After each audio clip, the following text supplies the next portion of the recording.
wabarakatuh. Selamat datang di channel saya dengan Inung Amal.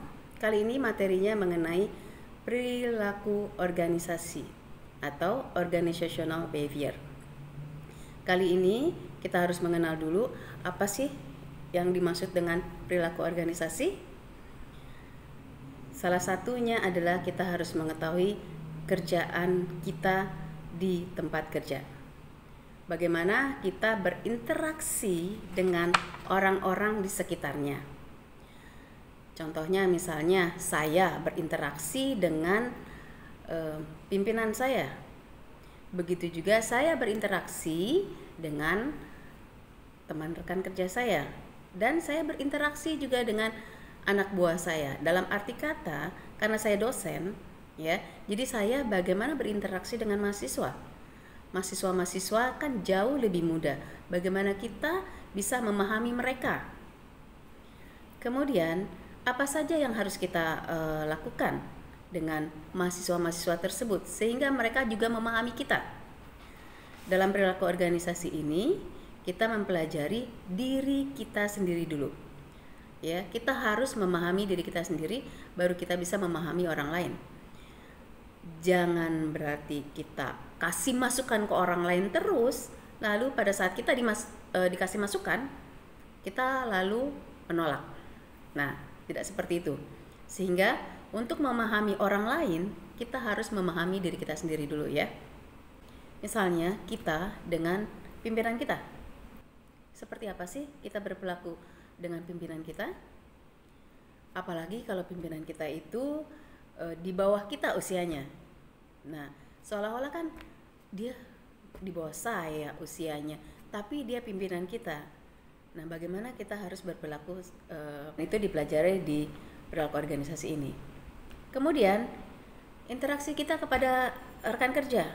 Walaupun sesama rekan kerja tapi usianya lebih jauh di atas kita, bagaimana? Tahu ya bagaimana berperilaku dengan teman sejawat atau rekan kerja. Jadi goalsnya atau tujuan utama dari organizational behavior adalah explain, menjelaskan tentang diri kita sendiri, lalu tentang orang lain. Kemudian memprediksi apa? Perilaku orang lain ke kita, dan memprediksi perilaku kita ke orang lain maupun perilaku kita ke diri kita sendiri. Juga kita mengontrol perilaku kita. Contohnya nih, misalnya kita lagi dalam keadaan marah, terus kita lihat orang-orang di sekitar kita. Bolehkah kita marah? Boleh, asalkan marahnya itu dikontrol. Jangan sampai semuanya keluar. Contohnya apa? Kebun binatang, semuanya keluar deh.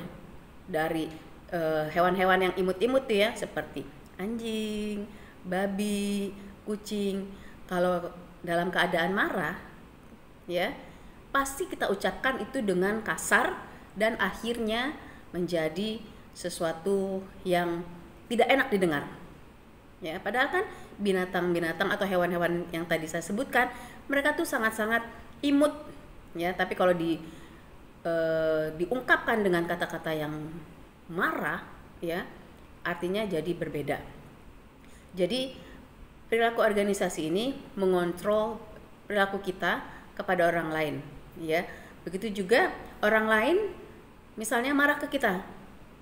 Kita telaah, kenapa dia marah? Jangan langsung ujuk-ujuk kita marah juga, tapi kita telaah, kenapa dia marah ke kita? Apakah yang salah di diri kita? Jadi kita juga menelaah kemarahannya dia, apa yang salah di diri kita, sehingga kemarahannya dia kepada kita itu tidak membuat kita juga sakit hati, ya.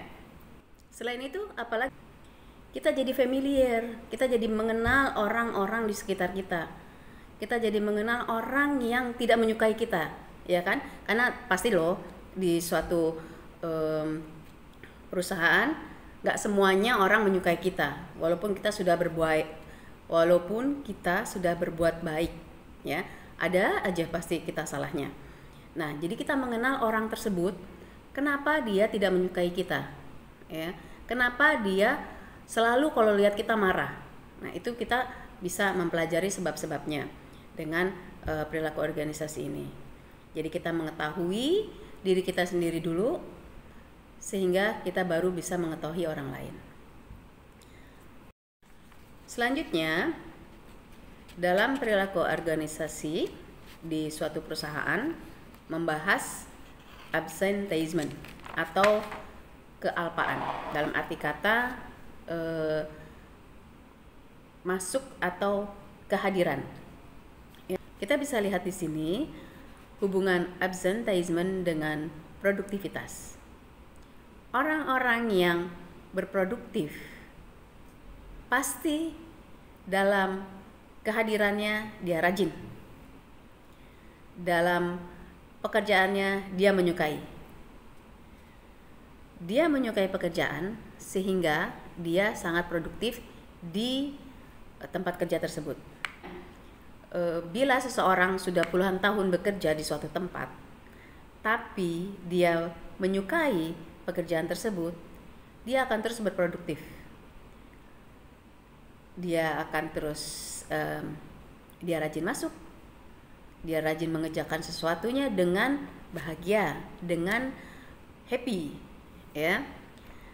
Bisa dilihat happy worker is a productive worker. Jadi, bila kita sebagai pekerja yang bahagia, maka segala sesuatu yang kita kerjakan juga menghasilkan kebaikan. Lalu ada juga yang menyebutkan kalau kamu menyukai pekerjaan tersebut, apapun yang dilakukan dapat meningkatkan produktivitas kita. Jadi, bila kita ingin melamar satu pekerjaan, kita belum mencintai pekerjaan tersebut, pertama-tama adalah menyukainya. Bila kita sudah menyukai pekerjaan tersebut, kita doing terus, kita lakukan terus, lama-lama kita akhirnya jadi mencintai pekerjaan tersebut. Sehingga pekerjaan yang kita cintai tersebut, seberat apapun akan ringan. Betul gak? Bisa kasih masukan di sini? Ya. Bila ada masukan, tolong tulis di komen. Berikutnya, absenteeism dengan satisfaction. Bisa dilihat apabila seseorang yang kepuasannya tidak terpenuhi dalam pekerjaan tersebut, ya, maka satu, dia akan melakukan absenteeism dengan cara datangnya telat. Sudah datangnya telat, ada alasan, macet lah, lalu anak saya begini, tadi ban bocor, dan seterusnya. Kita juga bisa lihat dari dalam sebulan orang tersebut ada gak bolosnya, dalam arti kata ada gak kealpaannya. Nah, itu kita bisa lihat apakah dia puas atau tidak dengan pekerjaannya. Kita bisa lihat di situ. Anak muda, untuk anak-anak muda yang masih produktif, bila dia tidak menyukai pekerjaan tersebut, dia akan keluar mencari perusahaan lain. Misalnya anak muda tersebut dalam arti kata produktif itu dia menguasai skill yang bagus. Contohnya dia bisa bahasa Inggris maupun bahasa yang lain. Dia bisa menggunakan di komputer dengan baik dan seterusnya. Sehingga dia mencari pengalaman di sini sudah ada, dia akan mencari pengalaman di tempat lain apabila dia tidak menyukai pekerjaan di awalnya. Tapi absenteeism dilakukan oleh orang-orang yang kurang produktif, dalam arti kata usia yang sudah menjelang pensiun. Orang-orang tersebut apabila mempunyai masalah dalam pekerjaannya, dia akan tetap bertahan sampai pensiun itu datang. Karena orang-orang yang sudah kurang produktif ini, untuk cari di tempat lain mungkin tidak diterima di perusahaan lain, ya, sehingga dia tetap bertahan sampai pensiun. Berikutnya, satisfaction dan turnover. Nah, ini adalah orang-orang yang usianya masih produktif. Dalam arti kata, usia produktif itu sekitar 20 sampai 40-an, ya.